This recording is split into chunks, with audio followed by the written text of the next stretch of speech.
നായകനാക്കിയിട്ട് പടം പിടിച്ചിട്ട് ഒരു തൃശ്ശൂർക്കാരൻ നിർമ്മാതാവിൻ്റെ വീട് പോയി. അതുപോലെ തന്നെ തിയേറ്റർ ഉണ്ടായിരുന്നു, ഒരു നല്ല തിയേറ്റർ ഉണ്ടായിരുന്നു, അത് വിൽക്കേണ്ടി വന്നു.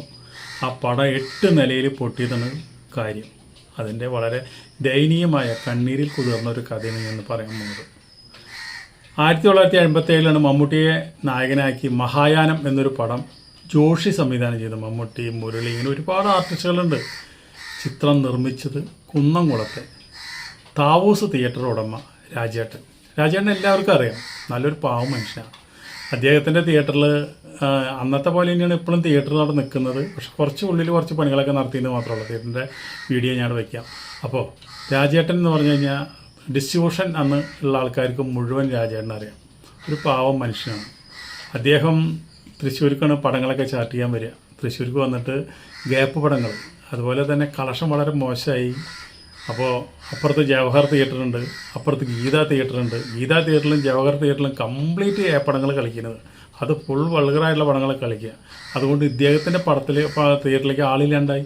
പക്ഷേ ഇദ്ദേഹം ആ മാർഗം തന്നെ സ്വീകരിച്ചു. അത് ഉച്ചപ്പടം മാത്രമേ കളിക്കുള്ളൂ. മൂപ്പര് ഉച്ചയ്ക്കുള്ള നോൺ ഷോ, അത് ഒരു ഏപ്പടം കളിക്കും. അതൊരു തിയേറ്റർ നിലനിർത്തി പോകണ്ടേ, അതിന് വേണ്ടിയിട്ടാണ്. അതിനെ രാജേട്ടൻ എനിക്കും അറിയാം, ഞാനും പരിചയമുള്ള ഒരു വ്യക്തിയാണ് അദ്ദേഹം.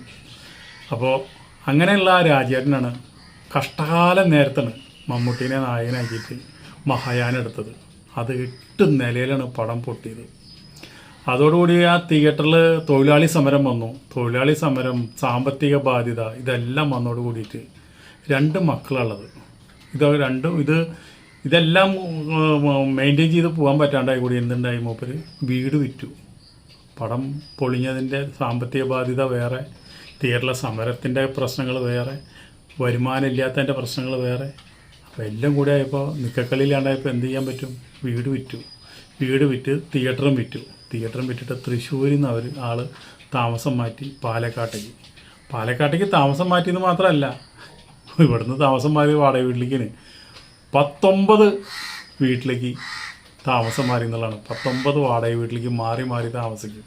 കാരണം വെച്ചാൽ ഒരു വാടക വീട്ടിൽ നമുക്ക് സ്ഥിരമായിട്ട് താമസിക്കാൻ പറ്റില്ലല്ലോ. അവരൊഴിയാൻ പറയുമ്പോൾ ഒഴിയണം, ഒന്നിലേക്ക് വീട് വിൽക്കാൻ പറയുമ്പോൾ അവരെ വീട് വിൽക്കുമ്പോൾ അത് ഒഴിയും. അപ്പോൾ അങ്ങനെ 19 വീട്ടിൽ വാടകയ്ക്ക് താമസിക്കേണ്ടി വന്നു. അപ്പോൾ റോണി വിൽസൻ്റെ എന്ന് പറഞ്ഞുള്ളൊരു മകനുണ്ട്. അദ്ദേഹത്തിനപ്പോൾ നമുക്ക് എല്ലാവർക്കും അറിയാം. അദ്ദേഹം ഇപ്പോൾ ഒരുവിധം നല്ലൊരു നടനാണ്, നല്ല അഭിനയമുള്ളൊരു നടനാണ്. അദ്ദേഹം പറയും, ഒരു വീട്ടിലും കൂടി മാറിയെങ്കിൽ ഞങ്ങൾ 20 തയ്ച്ചേനെന്ന് പറയും. ആ നടനാന്ന് വെച്ചിട്ടുണ്ടെങ്കിൽ മൂപ്പര് ബാക്കിയുള്ള പൈസ നിൽക്കുക തട്ടി കൂട്ടി മൂപ്പരെ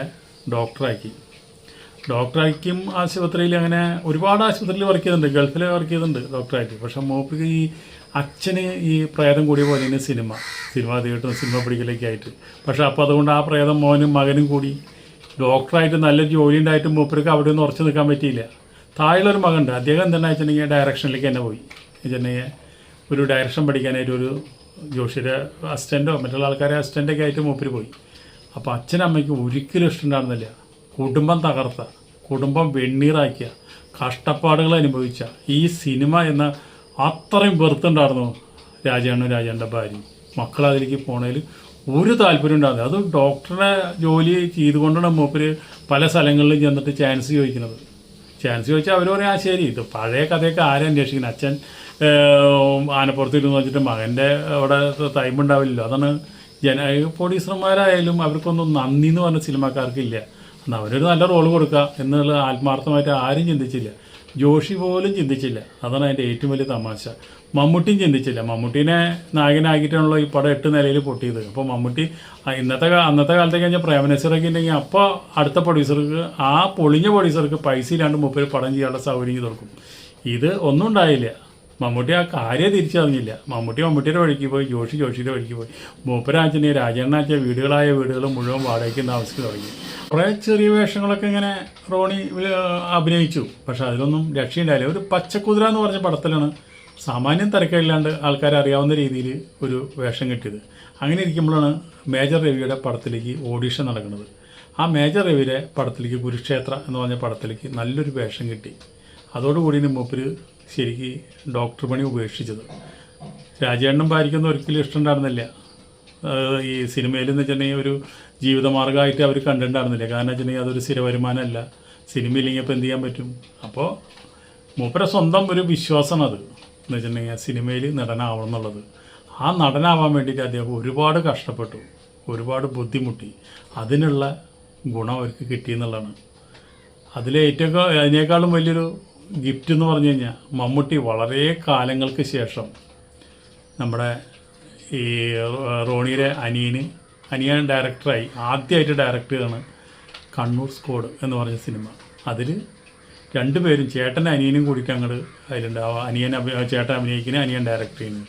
ആ പടം നല്ല ഹിറ്റായോട് കൂടിയിട്ട് നല്ല പേരായി, പെരുമയായി.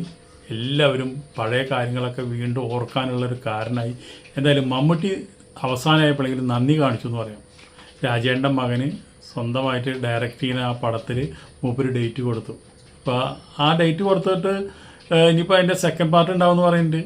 അപ്പോൾ അതുകൊണ്ട് അതൊരു ഗുണമില്ല, വലിയൊരു നമ്മുടെ മറ്റുള്ള നടന്മാരൊന്നും ചെയ്യാത്തൊരു കാര്യമാണ്. ഒരു സൂപ്പർ സ്റ്റാറായിട്ട് നിൽക്കുന്ന സമയത്ത് ഇങ്ങനെ ഒരു ഡേറ്റ് കൊടുക്കണം, ആ പടം കണ്ണൂർ സ്ക്വാഡ് ഹിറ്റാവണം.